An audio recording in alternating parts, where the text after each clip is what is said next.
સૌને હજી શ્રી કૃષ્ણ પ્રણામી નવરંગ સ્વામીજી મહારાજની પાવન ગાદી મંદિર ગોપીપુરા ગોગરાણા શેરીમાં સુરત આવા પવિત્ર મંદિરમાં તીર્થ મંદિરમાં આ મુકુદાસ મહારાજની જન્મભૂમિ સ્થાન અને એમનો બીજું નામ છે નવરંગભાઈ, એટલે કે નવરંગ સ્વામીજી કહેવાયા. તો આવા આ પવિત્ર તીર્થ મંદિરમાં ગામ છે અડાદરા ગામ અને પંચમહાલ જિલ્લો. ત્યાંના જાદવ ઉદયસિંહ રામસિંહ તેમનો દાંગમાન 5/1/2024 રોજ થયો હતો. એટલે એમની આ પુણ્યતિથિ આવે છે. તો પુણ્યતિથિ નિમિત્તે આ પારાયણ પાઠ કરાવી રહ્યા છે એવા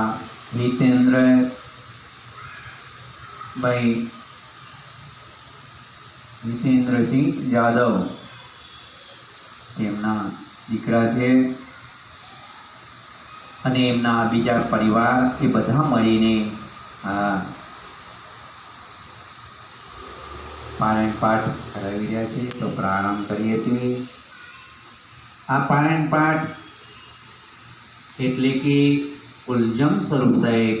કુલજમ સ્વરૂપ એટલે કુલ જમા. કુલ એટલે કે બધા જે 14 લોકમાં જે કંઈ પણ શાસ્ત્રો છે, જે વાણી છે 14 લોકની, એ બધા જ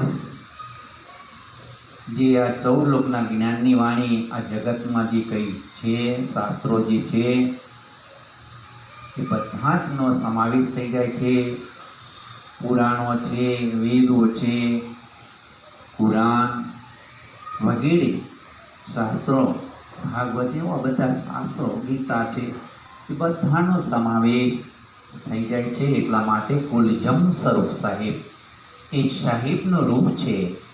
એ જ્ઞાનમય મૂર્તિ છે, વાકમય મૂર્તિ છે. આ એમના એ વાણી સ્વરૂપમાં બિરાજમાન છે. અક્ષરાતીત પારબ્રહ્મ પરમાત્મા કલ્કી અવતાર એમની વાણીનો પાઠ થાય છે. એટલે કે સંપૂર્ણ એ પારાયણો આમાં સમાવેશ થઈ જાય છે. એક નહીં, બધા જ પારાયણોનું જ્ઞાન એ આમાં આવી જાય છે. એટલે કે સાર રૂપે બધા જ જે શાસ્ત્રોનો સાર આવી ગયો છે. એટલે એ ઉત્તમ આ પારાયણ છે.